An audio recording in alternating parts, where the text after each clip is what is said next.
बिस्मिल्लाहिर्रहमानिर्रहीम। कैसे हैं भैया आप लोग? रटना नहीं है, समझना है। Sindh text book board first year chemistry new book chapter number 2 atomic structure का पार्ट 12 हम करने जा रहे हैं। एक्स रेज, ठीक है। इनकी प्रोडक्शन डिस्कवरी किसने की है, कहाँ ये बनती हैं, आप वाकिफ़ तो हैं एक्स रेज से बहुत अच्छे से कि ये जो है वो आपके मेडिकल से रिलेटेड है। हड्डी वगैरह कोई टूट गई है जिस्म के अंदर, उसको चेक करना है, डॉक्टर बोलता है एक्सरे करवा लो भाई, तो एक्सरे से आपको पता लग जाता है आपकी बॉडी के अंदर क्या क्या गड़बड़ है, किस जगह पर कौन सी हड्डी टूटी हुई है। बहरहाल तो ये एक्स रेज जो हैं इनका ताल्लुक़ कहाँ से है और ये एक्स रेज जो है वो कब डिस्कवर हुई, किसने डिस्कवर की, कैसे डिस्कवर की, इनकी प्रॉपर्टीज़ क्या हैं, इनके यूजेस क्या हैं, ये सारी डिटेल्स हम इस वीडियो में देखने जा रहे हैं। ये आपकी बुक का पेज नंबर जो है वो पेज नंबर ये आपकी बुक का वो खोल लीजिए आप।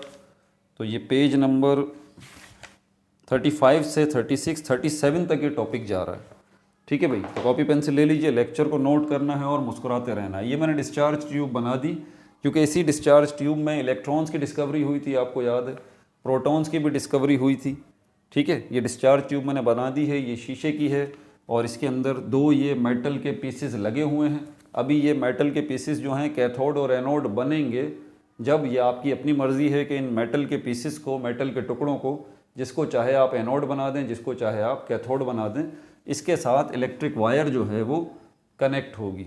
तो इलेक्ट्रिक वायर जाके जब बैटरी के नेगेटिव टर्मिनल से कनेक्ट होगी और उसी वायर का दूसरा सिरा जो है इस मेटल के पीस के साथ कनेक्ट होगा, तो ऑटोमेटिकली क्या होगा कि ये मेटल का पीस जो है ये भी नेगेटिव हो जाएगा और इसको हम क्या नाम देंगे, कैथोड का नाम देंगे। समझ में आ रही है बात? क्योंकि कैथोड जो है वो नेगेटिव होता है। इसी बैटरी का जो पॉजिटिव टर्मिनल है उससे आप वायर जो है वो कनेक्ट करेंगे किसके साथ, इस दूसरे मेटल के पीस के साथ, और इसके साथ कनेक्ट करके ये पॉजिटिव टर्मिनल से वायर इसके साथ कनेक्ट हो रही है, तो ये भी मेटल का पीस क्या हो गया, ये भी पॉजिटिव हो गया, ठीक है भाई। अब यहाँ पर हो क्या रहा है, इलेक्ट्रिक करंट जो है वो चलना शुरू हो गया है। ये हाई वोल्टेज इलेक्ट्रिक करंट होगा, याद रहे। ये जो मैंने बैटरी बनाई है तो ये एक्चुअली बैटरी नहीं होगी, बैटरी तो छोटी होती है। तो यहाँ पर बहुत कोई बड़ा जो है वो जनरेटर लगा हुआ होगा जो कि इलेक्ट्रिक करंट प्रोवाइड करेगा, तकरीबन 5000 वोल्ट। अंदाज़ा कर लीजिए 220 वोल्ट आपके घरों में होते हैं, ठीक है। तो 5000 वोल्ट कितना इलेक्ट्रिक करंट होगा, बड़ा हैवी जनरेटर यहाँ लगा होगा। बहरहाल कोई जनरेटर है या सेल है या बैटरी है, ठीक है।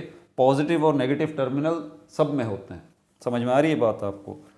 तो बैटरी के नेगेटिव टर्मिनल से जो वायर जाके जिस मेटल के पीस के साथ कनेक्ट होगी वही मेटल का पीस कैथोड कहलाएगा, वो भी नेगेटिव हो जाएगा।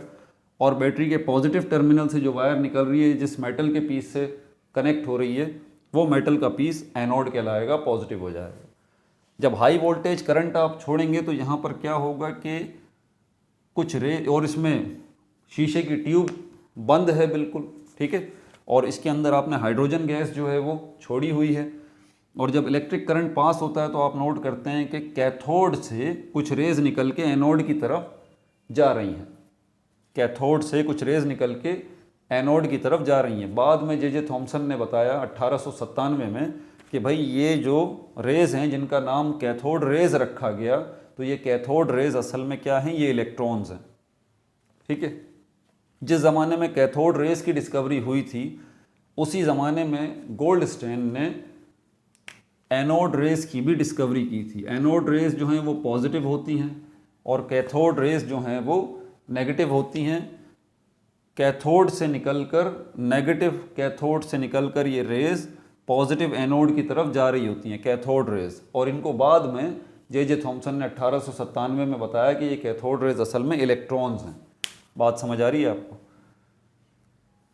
और गोल्डस्टेन ने क्या किया, फिर गोल्डस्टेन ने जो है ये कैथोड जो है इसमें होल कर दिए, सुराख कर दिए, ठीक है, इसको परफोरेटेड किया, इसमें होल्स किए, सुराख किए।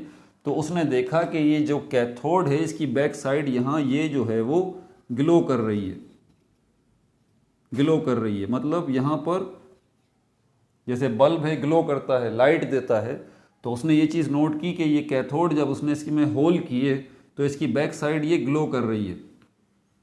तो उसने सोचा ये अगर कैथोड की बैक साइड ग्लो कर रही है तो यकीनन कोई ऐसी चीज़ है जो कि कैथोड में से गुजर के बैक साइड पे टकरा रही है जाके, और आएगी कहाँ से वो यहाँ से आ रही है।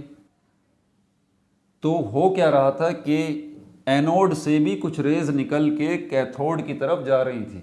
सिर्फ ये नहीं हो रहा था कि कैथोड से रेज निकल के एनोड की तरफ जा रही थी, बल्कि एनोड से भी रेज निकल के कैथोड की तरफ जा रही थी। इसका पता गोल्डस्टेन को कैसे चला? जब इस कैथोड में उसने होल किए, सुराख किए, और इसकी बैक साइड ये ग्लो करने लगी। ये पूरी तफसीलात मैं आपको डिस्कवरी ऑफ इलेक्ट्रॉन और प्रोटॉन में बता चुका हूँ, ठीक है। तो हमारा topic discovery of electron proton नहीं है, हमारा ये है एक्स रेज जो हैं इसको हमने देखना है।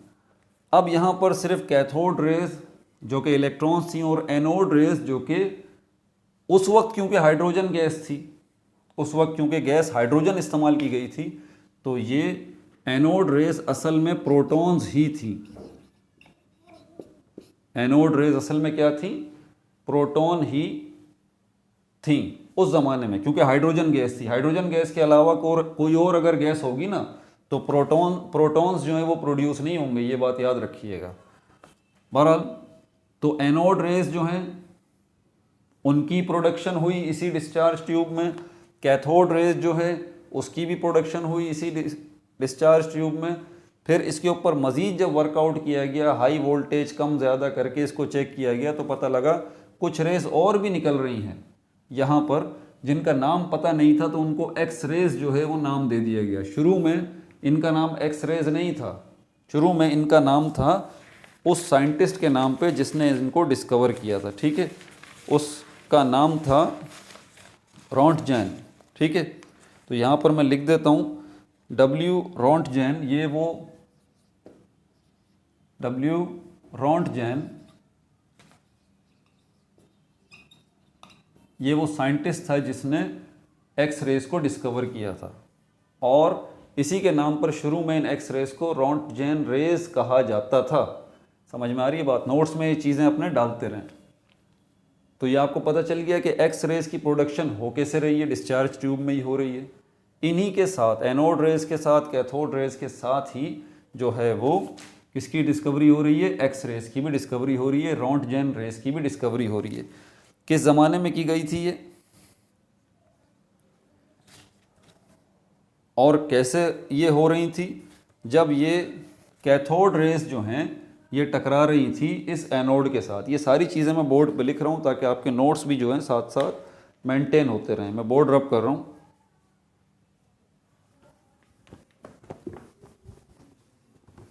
तो ख़ास बातें इसके हवाले से आप लिख लीजिए।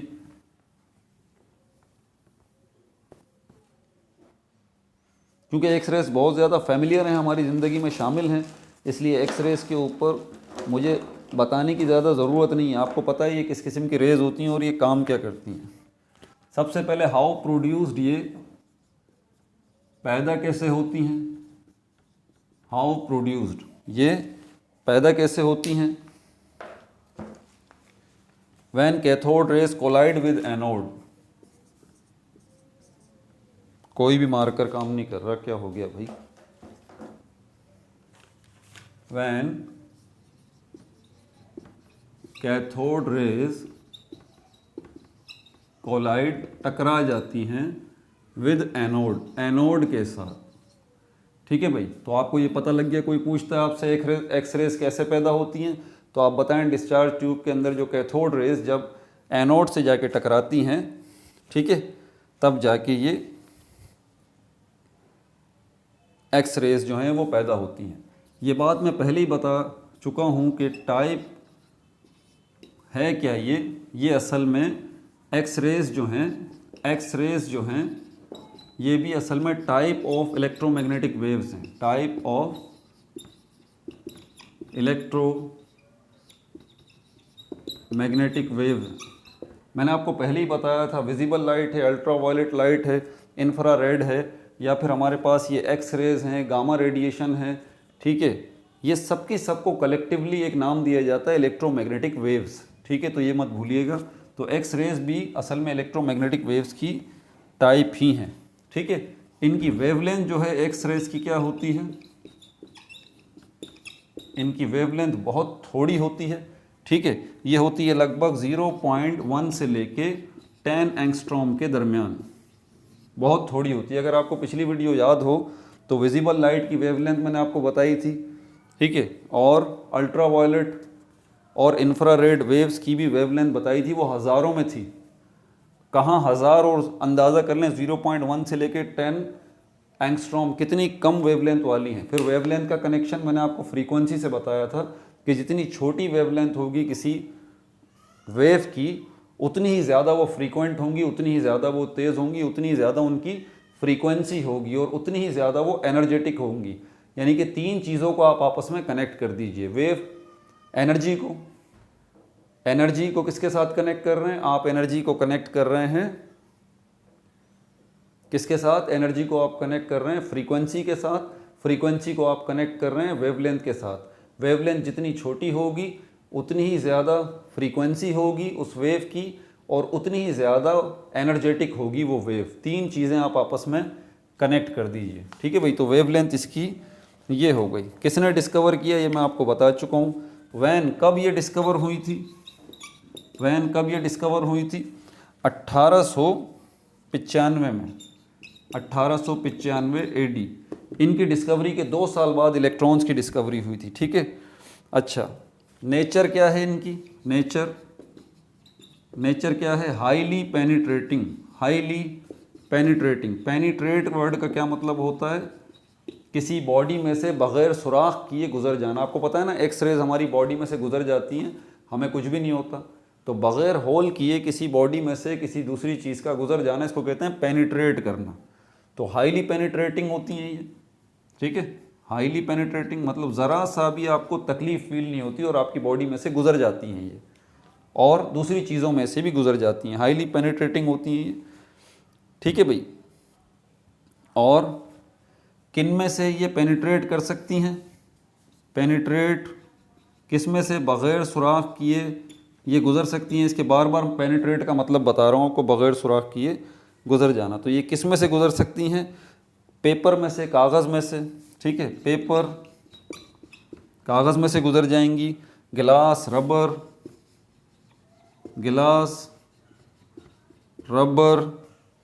मेटल में से भी गुज़र जाएंगी, ठीक है। और ह्यूमन फ्लैश, इंसानी गोश्त जो है उसमें से भी ये गुज़र जाएंगी। ह्यूमन फ्लैश का मतलब है इंसान का गोश्त, ठीक है भाई। तभी तो आपकी हड्डियों को अंदर से ये दिखा सकती हैं, ठीक है। ये इन्फॉर्मेशन हो गई आपके पास एक्स रेज को लेके।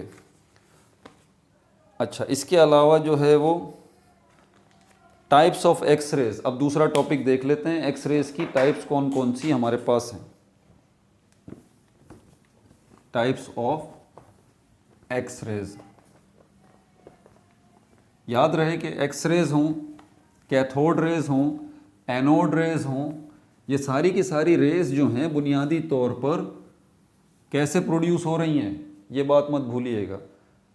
एटम्स के अंदर जब इलेक्ट्रॉन्स को एक्साइटेड किया जा रहा है और वो डी एक्साइटेड हो रहे हैं, और उसके नतीजे में वो एनर्जी रेडिएट कर रहे हैं, यानी कि इलेक्ट्रोमैग्नेटिक वेव्स रेडिएट कर रहे हैं, ठीक है।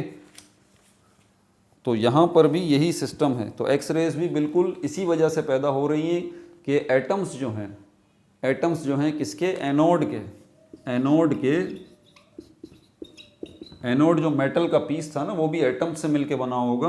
उसके एटम्स में भी क्या होंगे, इलेक्ट्रॉन होंगे मुख्तलिफ शेल्स के अंदर, तो वो एक्साइटेड हो जाते हैं बहुत ज़्यादा। एनोड के अंदर एटम्स के जो इलेक्ट्रॉन हैं एक्साइटेड हो जाते हैं, डी एक्साइटेड होते हैं, और फिर वो क्या करते हैं, एनर्जी रेडिएट जो करते हैं, इलेक्ट्रोमैग्नेटिक वेव्स जो रेडिएट करते हैं, उन्हीं इलेक्ट्रोमैग्नेटिक वेव्स को हम एक्स रेज कहते हैं। इनकी वेवलेंथ भी मैंने बताई है, 0.1 से लेकर 10 एंगस्ट्रॉम जो है ये होती है। बहरहाल हमारे पास टाइप्स ऑफ एक्स रेज, दो किस्म की हमारे पास टाइप्स होती हैं, ठीक है। इनके नाम लिख देता हूँ। On the basis of wavelength, किस बुनियाद पर, on the basis of wavelength, Greek symbol से हम रिप्रेजेंट करते हैं वेवलेंथ को, ब्रैकेट में बना रहा हूँ, इसको लैम्डा कहते हैं, ये उल्टा वाई लगता है। ठीक है भाई, तो दो टाइप्स हैं हमारे पास, उनको मैं लिख रहा हूँ। कौन कौन सी दो टाइप्स हैं हमारे पास? एक को हम के सीरीज कहते हैं, के सीरीज, के सीरीज, और दूसरी जो इसके बाद है हमारे पास, वो हमारे पास एल सीरीज है, एल सीरीज। समझ में आ रही है बात आपको? के सीरीज और एल सीरीज। के सीरीज के अंदर जो है हमारे पास के सीरीज में हमारे पास एनोड जो है, जो एनोड होता है वो मेटल का पीस, उसमें जो एटम्स होते हैं उनका एटॉमिक नंबर बहुत बड़ा होता है, high atomic number, high atomic number. ठीक है, जो एनोड है वो भी एटम्स से मिलके बना होगा ना, वो एटम्स जो हैं उनके एटॉमिक नंबर बहुत बड़े बड़े होंगे। जैसे कि आप कार्बन का एटॉमिक नंबर लें तो कार्बन का एटॉमिक नंबर 6 है, ऑक्सीजन का एटॉमिक नंबर 8 है। एटॉमिक नंबर किसी एलिमेंट के अंदर, किसी एटम के अंदर प्रोटॉन्स की तादाद। समझ में आ गई बात आपको? तो जो बड़े बड़े एटम हैं, मिसाल के तौर पे यूरेनियम ले लें आप, ठीक है, और भी बहुत बड़े बड़े जो है वो एटम हैं, कॉपर है वो भी एक बड़ा एटम है। ठीक है, तो बड़े बड़े जो एटम्स हैं जिनका एटॉमिक नंबर बहुत ज़्यादा है, तो उनको जो है, उन एटम्स के बने हुए एनोड, वो एनोड जिनके अंदर एटम्स जो हैं जिनका एटॉमिक नंबर बहुत बड़ा है, उनको यहाँ पर इस्तेमाल किया जाएगा। ठीक है, और उसके नतीजे में क्या होगा? शॉर्ट वेवलेंथ आपको मिलेगी। जो इलेक्ट्रोमैग्नेटिक वेव्स आपके पास आएंगी वो शॉर्ट वेवलेंथ की होंगी, शॉर्ट वेवलेंथ की होंगी। ठीक है, और इसका नतीजा क्या निकलेगा कि हाईली एनर्जेटिक होंगी, हाईली एनर्जेटिक होंगी, हाईली एनर्जेटिक होंगी। ठीक है, और इसकी वजह क्या है? इसकी वजह ये कि आपको पता है ना कि इलेक्ट्रॉन्स हायर एनर्जी लेवल से जंप करके लोअर एनर्जी लेवल पे आते हैं। ठीक है, इलेक्ट्रॉन्स जो है वो हायर एनर्जी लेवल से जंप करके लोअर एनर्जी लेवल पे आते हैं। तो बहुत ज़्यादा डिफरेंस होता है, बहुत दूर का कोई शेल होता है, ठीक है, 15वें 20वें नंबर का शेल, वहाँ से इलेक्ट्रॉन वापस आता है अपने दूसरे या तीसरे शेल में। तो बहुत ज़्यादा जो है वो डिफरेंस होता है एनर्जी लेवल का, जब ये इसमें से जो है वो इलेक्ट्रोमैग्नेटिक वेव्स बीच में से निकलती हैं। ठीक है ना? अच्छा, और क्या क्या है इसके अंदर? ये हो गया। तो ये के सीरीज़ का उल्टा हो गया थोड़ा सा, सॉरी, ये एल सीरीज़ का नहीं है बल्कि ये के सीरीज़ है। ये क्या है? ये के सीरीज़ है। एल सीरीज़ के नीचे लिखना था, मैंने के सीरीज़ के नीचे लिख दिया। ठीक है भाई, अब ज़रा आप एल सीरीज़ को भी देख लें। एल सीरीज़ वाली जो एक्सरेज हैं वो इसके उलट हैं। ठीक है, इसमें जो एनोड इस्तेमाल होगा, इसको याद रखना बहुत आसान है। एनोड जो इस्तेमाल होगा उसमें लो एटॉमिक नंबर हो वाले एटम्स होंगे, लो एटॉमिक नंबर होगा। ठीक है भाई, स्मॉल एटॉमिक नंबर होगा या लो एटॉमिक नंबर होगा। इसमें हमारे पास वेवलेंथ जो थी वो क्या थी? शॉर्ट वेवलेंथ थी। यहाँ पर वेवलेंथ जो है वो लॉन्ग होंगी, वेवलेंथ जो है वो लैम्डा वो लॉन्ग होंगी, बड़ी वेवलेंथ वाली वेव्स होंगी। तो अल्टीमेटली इसका नतीजा क्या निकलेगा? इतनी एनर्जेटिक नहीं होंगी और फ्रीक्वेंसी भी उनकी कम होगी। और उसकी वजह क्या है कि नज़दीकी शेल से आ रहे हैं इलेक्ट्रॉन। ठीक है, मिसाल के तौर पर तीसरे, चौथे या पाँचवें शेल से दूसरे शेल पे आ रहे हैं या तीसरे शेल पे आ रहे हैं, तो उससे जो एक्सरेज निकल रही हैं वो क्या हैं? वो उनकी वेवलेंथ जो है वो लॉन्ग है, बड़ी वेवलेंथ है। ठीक है, अब चलते हैं इसकी प्रोडक्शन की तरफ। सारी वो जो डेफिनेशंस लिखी हैं ना, सबकी सब बता रहा हूँ। इसकी प्रोडक्शन की तरफ चलते हैं। दोबारा इसमें हम डिस्चार्ज ट्यूब को डिस्कस करेंगे। इसकी प्रोडक्शन, ये पैदा कैसे होती हैं, इसकी तफसील मैं बता चुका हूँ, लेकिन डिस्चार्ज ट्यूब के अंदर अब थोड़ा सा और आप सुन लीजिए। Production of x rays, production of x rays, x rays कैसे पैदा होती हैं, ठीक है भाई। इसके लिए आपको special type of discharge tube लेनी पड़ेगी। ऐसी डिस्चार्ज ट्यूब जो नॉर्मल डिस्चार्ज ट्यूब से थोड़ा सा मुख्तलिफ होगी, डिफरेंट होगी। वजह क्या होगा, इसके अंदर जो कैथोड होगा, इसमें जो कैथोड होगा वो हीटेड फिलामेंट होगा, heated filament.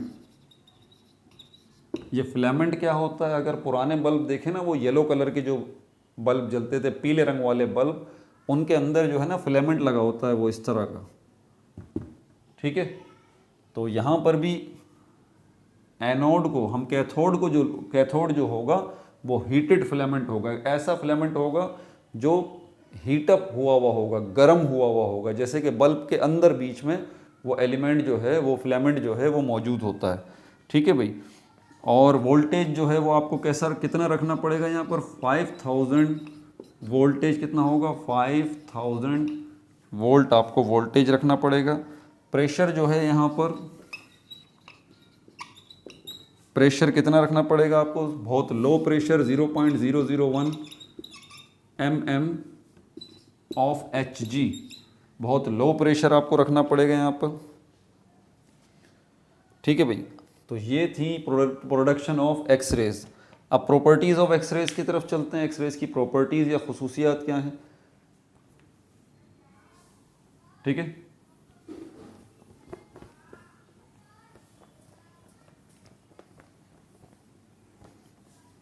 Properties of x raise, जो आपकी बुक में डेफिनेशंस हेडिंग्स दिए ना, वही लिख रहा हूँ बिल्कुल।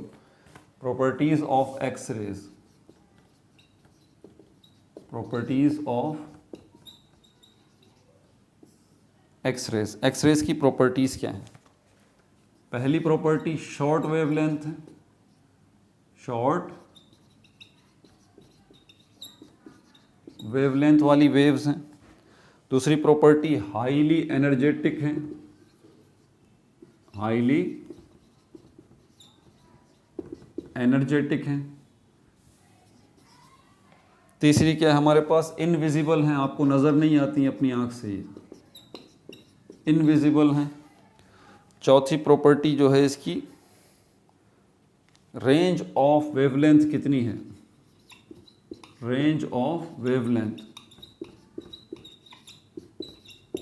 इनकी रेंज क्या है, इन वेव्स की वेवलेंथ की रेंज क्या है, 0.1 एंगस्ट्रॉम से लेके टू 10 एंगस्ट्रॉम तक इसकी रेंज में।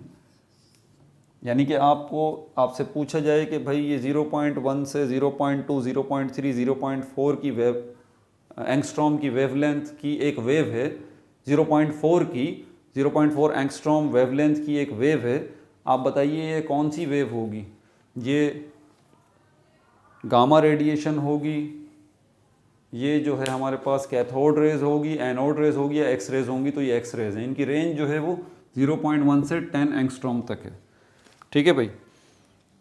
स्पीड जो है इसकी बिल्कुल स्पीड ऑफ लाइट के बराबर है, स्पीड इसकी किसके बराबर है, स्पीड ऑफ लाइट के बराबर है। अच्छा, और कौन सी इंफॉर्मेशन है, पेनिट्रेशन पावर डायरेक्टली प्रोपोर्शनल है। अब देखें ये टेक्निकल चीज़ें एमसीक्यूज में पूछी जाती हैं। इसकी पेनिट्रेशन पावर एक्सरे की डायरेक्टली प्रोपोर्शनल है एनर्जी के साथ। जितनी ज़्यादा एनर्जेटिक वेव्स होंगी उतनी ज़्यादा उनकी पेनिट्रेशन पावर्स होगी। एक्सरेज जो हैं वो स्ट्रेट लाइन में ट्रैवल करती हैं, स्ट्रेट लाइन सीधी सफ़र करती हैं, जैसे कि कैथोड रेज जो हैं वो करती हैं। अनअफेक्टेड होती हैं, अनअफेक्टेड होती हैं किसके अंदर, इलेक्ट्रिक फील्ड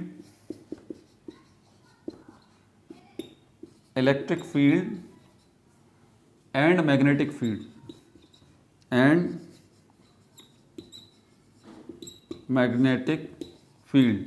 इलेक्ट्रिक फील्ड और मैग्नेटिक फील्ड का इन पर कोई असर नहीं होता। यानी कि ये जो है वो आपको पता है पॉजिटिव नेगेटिव को अट्रैक्ट करता है, नेगेटिव पॉजिटिव को अट्रैक्ट करता है। अगर ये वेव्स इलेक्ट्रॉन के पास गुजर रही होंगी, उसके पास नेगेटिव चार्ज है, तो इन वेव्स को कुछ भी नहीं होगा, ये न्यूट्रल हैं, ये गुजर जाएंगी, इलेक्ट्रॉन की नेगेटिविटी इनको अट्रैक्ट नहीं करेगी। अगर ये प्रोटॉन्स के पास से गुजरेंगी तो प्रोटॉन की पॉजिटिविटी इनको अपनी तरफ अट्रैक्ट नहीं करेगी।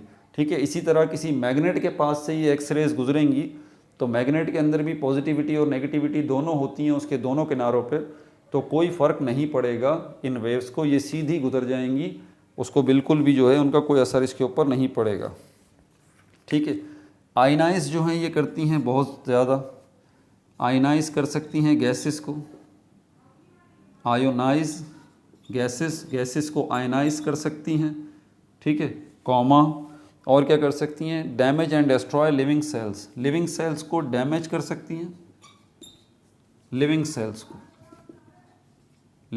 सेल्स को। अब आप बोल रहे होंगे लिविंग सेल्स को डैमेज अगर ये कर रही हैं तो हम भी तो लिविंग थिंग हैं, हमारे सेल्स भी तो लिविंग हैं, तो हमारी बॉडी में से जब ये गुजर रही हैं एक्स रेज तो हमारे सेल्स को भी नुकसान पहुंचना चाहिए, तो हमारे सेल्स को नुकसान क्यों नहीं पहुंचता। शुरू के तजुर्बात में ये बात नोट की गई, क्योंकि एक्स रेज वो एक्सरे मशीन जो होती है ना उसमें मौजूद होता है ये ऑप्शन कि आपने फ्रीक्वेंसी इन एक्स रेज की कम करनी है या ज़्यादा करनी है, तो एक ख़ास फ्रीक्वेंसी वाली एक्स रेज ही इस्तेमाल की जाती हैं जो कि आपके बॉडी के सेल्स को नुकसान नहीं पहुंचाती। ठीक है, अच्छा ये भी हो गया। यूजेस ऑफ एक्स रेज आखिरी टॉपिक है मेरे ख्याल में, ये भी मैं बता दूं, यूजेस ऑफ एक्स रेज। अब इनमें ज़्यादातर लिखने वाला ही काम है, कॉम्प्लिकेटेड या टेक्निकल चीज़ तो है नहीं जो कि मैं आपको समझाऊं, आसान सी बातें हैं।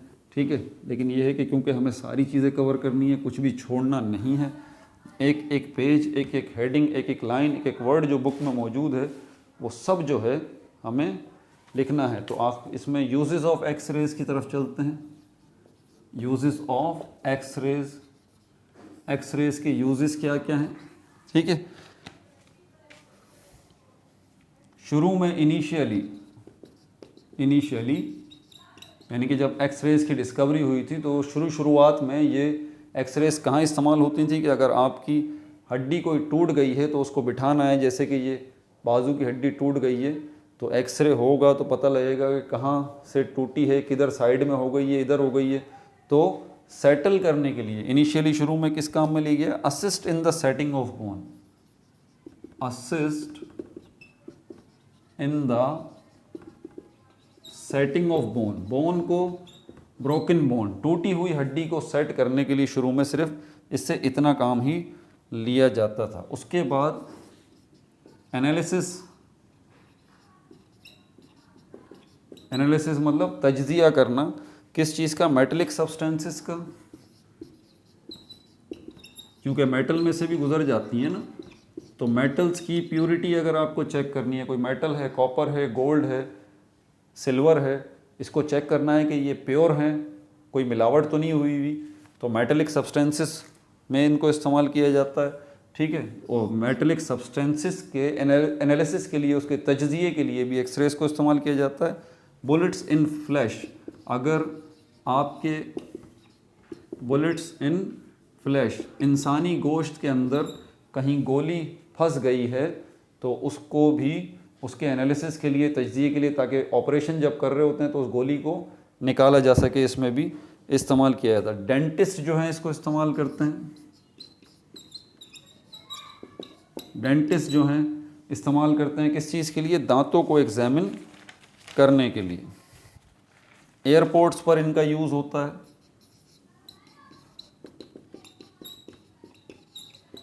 एयरपोर्ट्स पे इनका यूज़ होता है, किस लिए, कोई मेटल की चीज़ है, वेपन है, आसान सी इंफॉर्मेशन है, सब कुछ लिखा हुआ है।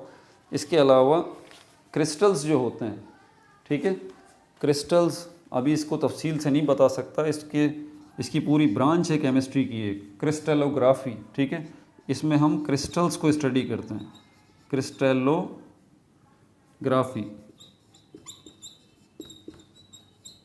इसमें हम क्या करते हैं, क्रिस्टलोग्राफी के अंदर हम क्रिस्टल्स को स्टडी करते हैं। ठीक है, क्रिस्टल्स के इंटरनल स्ट्रक्चर को कि क्रिस्टल के अंदर जो एटम्स या मॉलिक्यूल्स हैं, क्रिस्टल के अंदर एटम्स या मॉलिक्यूल्स हैं कहाँ कहाँ अरेंज हुए हैं, कैसे कैसे अरेंज हुए हैं, इसके लिए एक्सरेज की जो है वो एक्सरेज को इस्तेमाल किया जाता है। ठीक है भाई, और क्या क्या चीज़ें हैं इसके अलावा? बस हो ही गया सब कुछ। मोज़ले लॉ एंड एटॉमिक नंबर अगला टॉपिक है हमारा इंशाल्लाह। नेक्स्ट वीडियो में करेंगे। पार्ट 12 हो चुका। अपना बहुत ज़्यादा ख्याल रखिएगा। No like no subscribe, only share.